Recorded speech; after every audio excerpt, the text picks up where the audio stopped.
up next, the first of back-to-back episodes of Static Shock. And later, check out the second electrifying episode.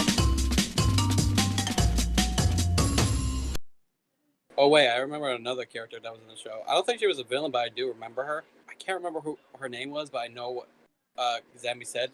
I think Zambi legitimately said, "Why does she look like Garnet?" The neck breed. Oh yeah, Brick House. We'll actually get into that in a heart. We'll get to that in a minute. Honestly, most of them started off bad, but not really villain-wise. More because they were pushed to their brink, like they didn't have anywhere else to go, kind of thing. Yeah, and not only that, some were not really evil. Some just misunderstood or pushed to that limit. Like, the only ones that are evil are the ones that work with D-Bon, of all people. Like, that purple-haired kid who can make weapons out of his hands and shit, and Talon, Shiv. and... Yeah, Shiv, and the big foot motherfucker. I'm trying to think of which big motherfucker. There were at least a couple. No, not big motherfucker, like big feet motherfucker. Oh, Kangor? Yeah, Mr. Bigfoot dude. Yep, and there were a couple of... Now, here's the thing about Static that makes it so unique. With the villains, they vary. Not all of them had superpowers. But, let's see, going to one of the superpower villains for a moment, let's talk about Ebon a little bit. He basically is Rubber Band Man's big brother. Real name is Ivan, wishes to rule Dakota like his own personal kingdom. In charge of the meta breed. Can manipulate shadows, shape-shifting, and makes shadow portals. How fucking lovely. He's overpowered as fuck. And he's a vindictive motherfucker who wants Static dead for ruining his plans. Well, obviously, because what villain doesn't want a hero dead every time someone ruins their plans? And secondly, I don't consider him that overpowered if he's afraid of static electricity. Well, that, and to be fair, I have to point this out, is he did try to recruit Static to the meta breed originally. So, you bring me down here for a meet and greet? More like a proposition. Join us. We're a new breed, the meta breed. Up there, they call us creatures, monsters. They force us to go underground. But it's all to the good. We've been biding our time, bonding. He's not gonna fucking stoop that low. No, like, he originally tried to, but the problem is the way he did things made him more questionable than Magneto from the X-Men. Oh yeah, but Magneto's still fucked up. Pretty much. So, thoughts on Ebon? I'll let the ladies go for this one. Shadow Men go boom. That's your only thoughts on Ebon, hon? Really? I mean, he's kind of like an villain, because he doesn't pose that much of a threat. When on occasion he doesn't pose that much of a threat. That's true. It's just that Ebon has... Go on. She's not wrong there. I kind of want to point out she's not wrong because he doesn't really do much in the series. If anything, he mostly has his henchmen do all the work for him.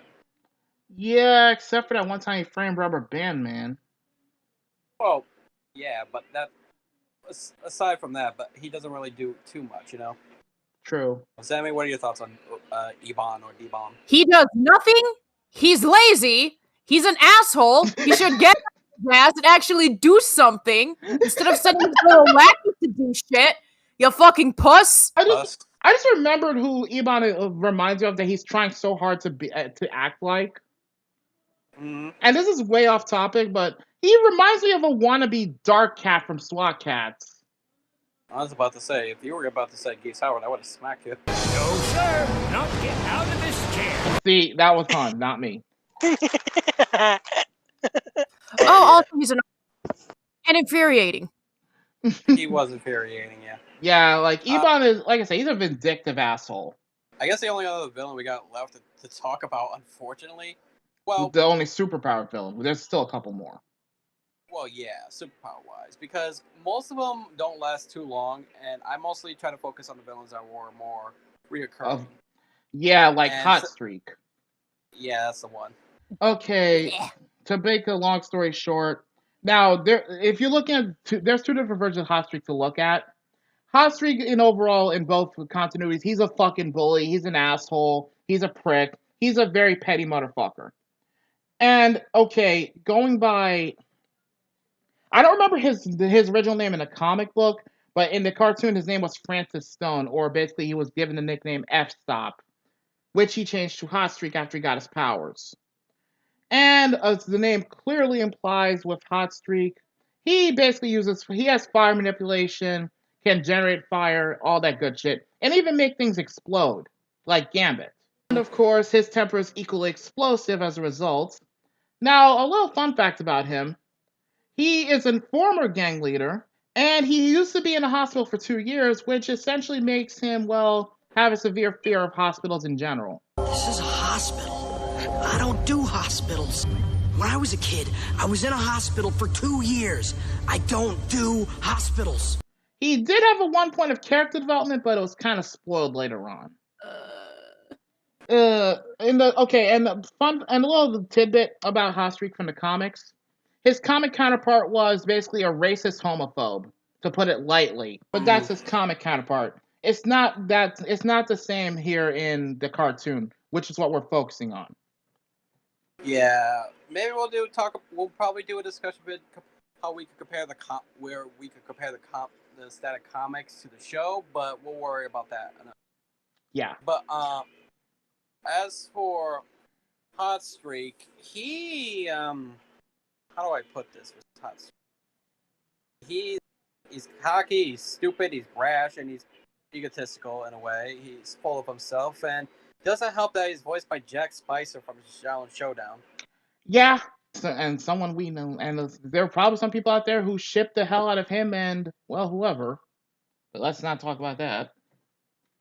Right, but all I know about freaking Hot Streak is that from rumors and stuff, he got a tiny dick. He can go burn in a building and I wouldn't give a shit. But he burns things and he's immune to fire, so that kind of doesn't make sense. Drown in water. Yeah. I mean, I could see the same. I could see the same for Megs. Zami. Bleh. So speaking of Zammy, Zammy, I have to ask you something. Didn't you tell us a theory or an actual fact that given about his whole pants being low thing and stuff that's begging someone to butt fuck him or whatever? Oh my god, yes. Back in the day, if you lowered your pants down while you were in jail, that was an open invitation to the back door. Gross, but Insert Yakuza clip right here. Oh my god. Especially if you drop the soap. But yeah, and I can confirm that's actually true, basically, because I actually did a little research on that. It's sad but true. So I think he swings that way. Well, considering he was dating Aqua Maria, I can't entirely agree with that. I know. Just roll with me, damn it. There is one more other supervillain, but it was short-lived. Very short-lived. Wait. Edwin Alva Jr., aka Omnifarious. Oh yeah, that's what I wanted to bring up during the whole 500 explosion thing of the testing. Like, his tolerance levels to using the Bang Baby gas seems to be fine and shit. That's because to be fair, in Alva Jr.'s case, he modified it to be a safer version of it. Clearly, it wasn't safe enough of it. He overdid it, though. He basically overdosed on it. That's why it fucked him over. Life lesson, kids, don't overdo on drugs. It'll make you bad. Oh, yeah. For those who wonder what happened to him, he literally popped all the things like a bubble wrapper and stuff like that, like bubbles on a bubble wrapper. He wore bubble wrap belts of Bang Baby gas. Yeah, and he basically, once he popped all of them at the same time, it literally gave him too much power where he literally just got encased in stone. Which is lucky for him. He could have easily died. He mutated completely out of control when he did that. But to make a long story short, he is the son of, one of Static's most villainous enemies in the entire series. And here's the thing, he wasn't originally a Bang Baby. He wasn't at the docks. He was just somebody whose father was the one who created the gas. And Alva Jr. basically got his hands on it, and he basically did it to get revenge on his dad for not paying attention to him. And let's be honest, Edwin Elvis Sr. is kind of a dick. But basically, he overdosed on the gas, which he originally stole to use the powers he gained from it to destroy his father's business. So in other words, everything he did was essentially a cry for attention and some kind of guidance. So it just reminds me of that one episode of Lunatics where Rev's brother literally got mad pissed because of how his dad be a toy maker, and he would give more attention to Rev than his own other kids' stuff. You know what I mean? Yeah, I saw some parallels Mhm. with that too.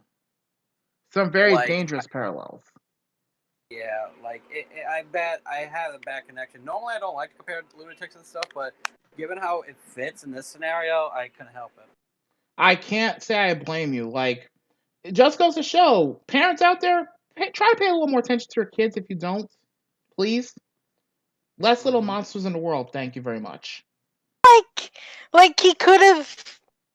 I mean, we could have seen him a bit more, but like like we had to wait to like it's a good thing they kind of gave us like something to wait on until season 4 to like finish up the arc, like to wrap up some loose ends. Jesus, was he an asshole, but for a reason, because his father. Yeah. I'm glad he came back, though. Yeah, For it his was own nice sake. to see that they both came back and things. Yeah. I guess I owe you my gratitude. I didn't do it for you, Alva. I did it because it was right.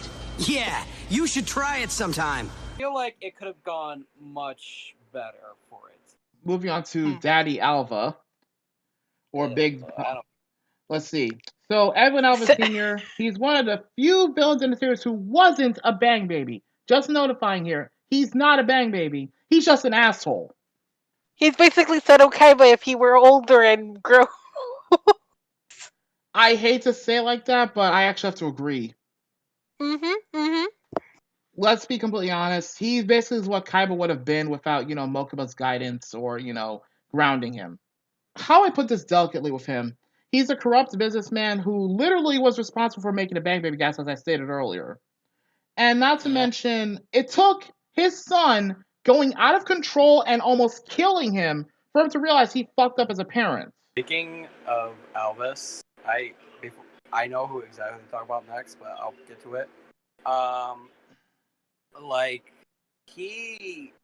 want to point out how stupid he is and his company is for having a fucking warehouse full of it that caused the whole situation in the first place.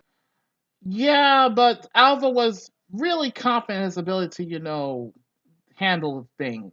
Clearly not good enough.